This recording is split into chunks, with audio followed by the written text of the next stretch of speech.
It has truly been a minute.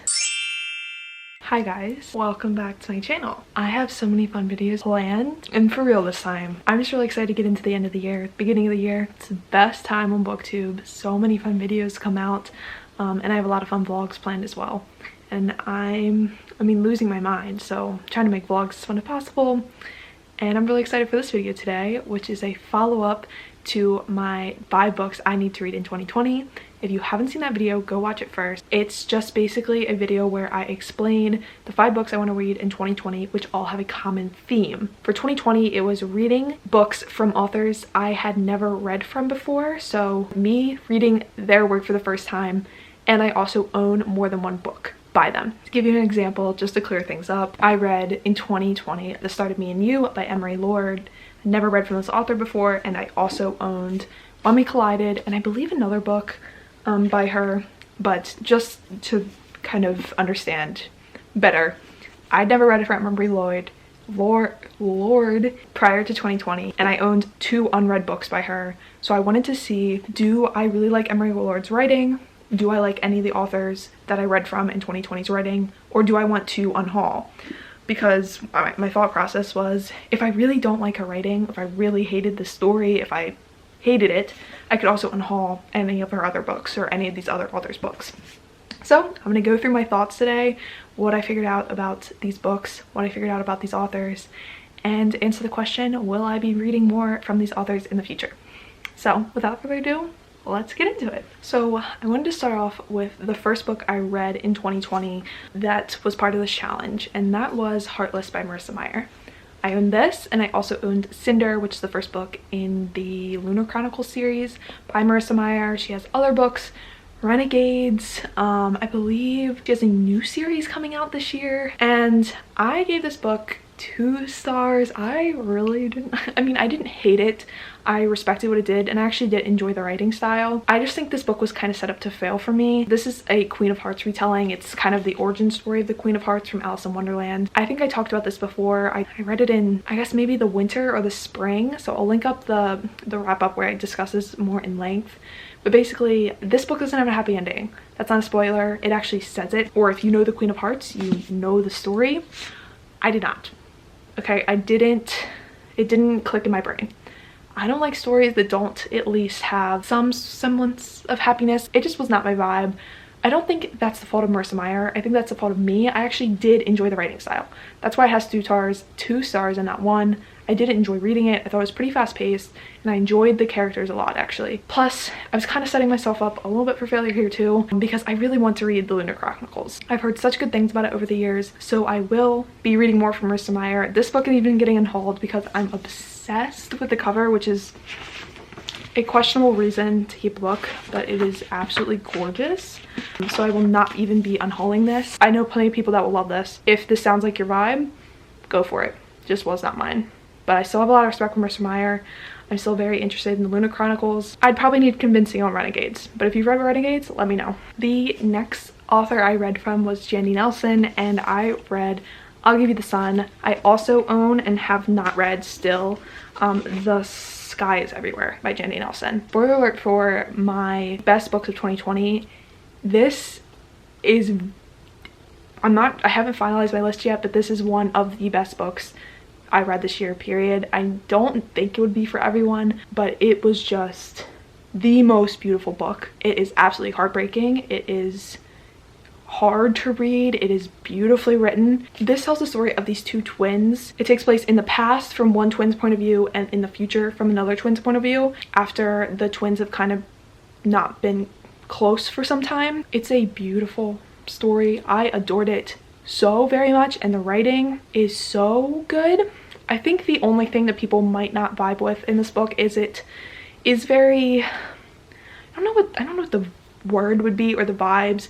It does sort of have this like pretentious rich people art school kind of vibe. This isn't even, there is romance in this, but it's so much more about family bonds and sibling bonds, which is one of my favorite things in books. It's something that will get me every single time if it's done well. it will give me 5 stars every single time. It also features a gay main character. I was just obsessed with it. Like, there's a lot of philosophical things, which I think is what I was more leaning to with, like, it's like different, but it's just so beautiful. You can tell from my tabs. I loved it. I just think it has the best quotes. And I know this isn't a review, okay? But if you haven't read this book and you've had your eye on it, please check it out. Like, please check it out. Anyway, I think it's clear to say I will be reading more from Jenny Nelson. I feel like she only has The Skies Everywhere. I feel like that's her only other book. I'll have to look into that more, but definitely will be reading more from her. Obsessed with this. One of my favorite books of the year. Next up, I read My Life Next Door by Huntley Fitzpatrick. I also own The Boy Most Likely To by Huntley Fitzpatrick. This is just a classic boy next door YA contemporary romance, and I will tell you, I've missed stories like this. This and another book that I read for this challenge really brought me back. This is, I think, was published in 2014, maybe even a little earlier than that, 2012. And they just don't write YA contemporary romance like this anymore. I feel like in order to sell YA contemporary romance now, you really need like a kicker, like not a gimmick per se. When I think of YA contemporary romance now, let's just talk Jen Bennett. Starry Eyes has to take place while they're lost in the woods, or Alex Approximately is like a You've Got Mail retelling, kind of a gimmick to it, right? Serious Moonlight takes place while she's living in, like, she's working at this hotel, so it has like a setting. This is quite literally people living their lives as they fall in love with the boy next door. The main character's mom in this is like a conservative politician, so there's that aspect, and there's a bunch of just different stuff that happens in here, but it's very much like a slice of life romance, which I have missed a lot. If you could tell, I really enjoyed this book. I gave it 4 or 4.5 stars, and I will definitely be reading more from Huntley Fitzpatrick because I really enjoyed the writing. I thought it was refreshing and fun. I don't know if this is pretty widely known. I feel like if you were in the YA contemporary romance space back in the day, you know about these books and this author, but maybe not since then. So anyway, definitely be reading more from her. I don't know, once again, if she has more books. If that sounds like your vibe, definitely check this out because it was a vibe. It was a good vibe. Next up, I think I mentioned this in the beginning of the video, I also read The Start of Me and You by Emery Lord, which is another just slice of life YA contemporary romance. This does have, I mean, I wouldn't call it a gimmick, okay? I mean, I know you kind of need some sort of something to drive the plot along.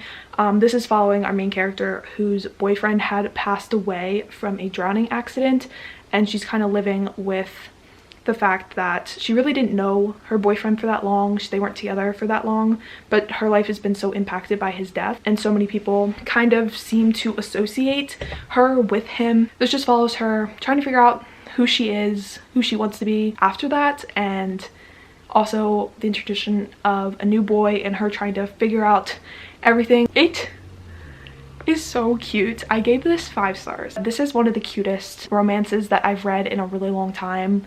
Just like on the sweet factor. I just think it was just super well done. This was super well written in my opinion, and the romance is done beautifully. Everything's discussed really well. And I feel like sometimes that kind of stuff gets pushed to the side when you're reading a story that's centered around maybe like, oh, saving the town. Like stories that center around like a big plot point that isn't necessarily directly impacting the characters. I feel like in those books like this, you get to explore the characters so much more and explore the relationship so much more than in a YA romance where they're traveling the world or something like that, you know, where it's also so much about scenery and describing what's happening around them versus the characters, if that makes any sense whatsoever. Regardless, I absolutely adored this. The last chapter of this was like so good to me. I was like obsessed with it. I'd definitely be reading more from Emery Lord. I was really impressed with their storytelling in this. Regardless, so far we're 4 for 4, right? Heartless, I didn't love, but I kind of have to read Cinder, okay? Like, that's just something that has to be done. I'll Give You the Sun, spectacular, amazing. I have to read more. Huntley Fitzpatrick, beautiful. I'm very interested in reading more fun YA contemporary romance. Same with Emery Lord and The Start of Me and You. And then we have our problem child, okay? Despite Heartless not be my vibe, okay? That was not the book's fault, that was my fault. That was just not my vibe of a book. This book, on the other hand, was truly something else, okay? I want to first state that this is an arc, but I did listen to the end of this on audiobook and it really wasn't that different. Okay, so I just want to put that out here. Technically I did read this in arc form, so some things were a little different, but not enough things were different to make this a good book. Okay, I don't know where to start. So Kara Thomas, I own 2 of her other books, Little Monsters and The Darkest Quarters.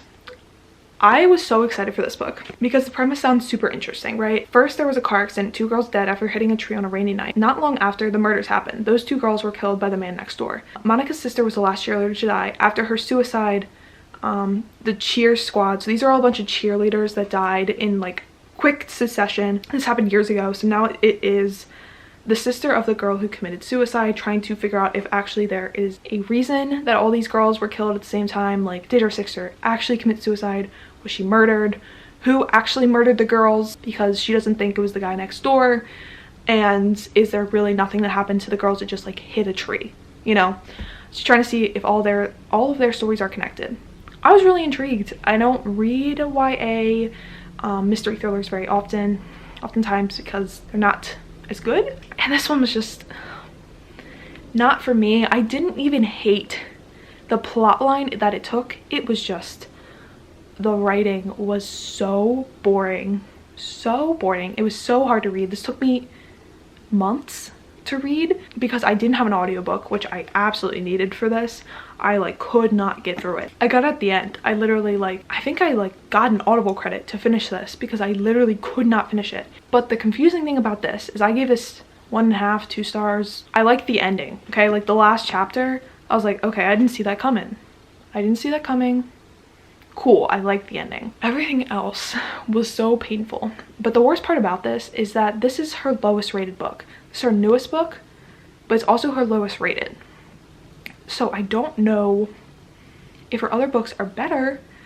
So now it just makes me kind of confused because I decided I was gonna read this one, right? So now I'm like, well, maybe her other ones are better because I've heard really good things about like Little Monsters, and I'm just like, I don't know.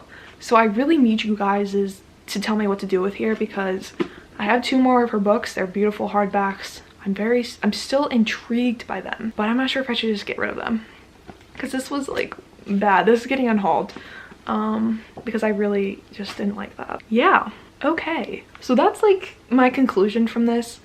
I think my overall conclusion is that it's gonna be hard for me to unhaul books because in general, like especially from authors, my goal was like, if I really hated this book, I'd unhaul the other books from the author.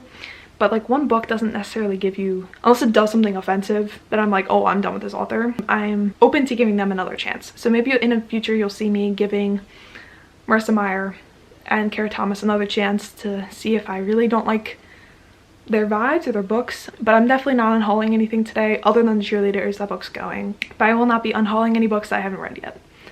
So was this a success? Yes, because I read books that have been in my TBR forever. And now I know I like more authors on my shelf. So I'm learning more about the authors on my shelf, which is always a plus. So with all that said, thank you guys so much for watching. I hope you have a great day. Leave down below any of your thoughts on any of these books. Let me know about Kara Thomas. Let me know about Marissa Meyer's books. I want all the thoughts. And I'll talk to you guys very, very soon. Bye!